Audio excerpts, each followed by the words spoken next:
Huwag kang masyadong mayabang. Baka bumagsak ka na hindi mo namamalayan. Sadyang may mga taong lubhang mayabang, napaka-arogante kung umasta, at napakataas ang tingin sa sarili nila. Akala nila bukod tangi silang pinagpala sa lahat. Masakit man salita na parang hawak niya ang buhay ng bawat isa.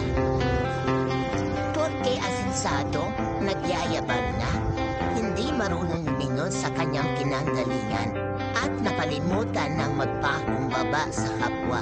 Masyado na kasing mataas ang tingin sa sarili nila.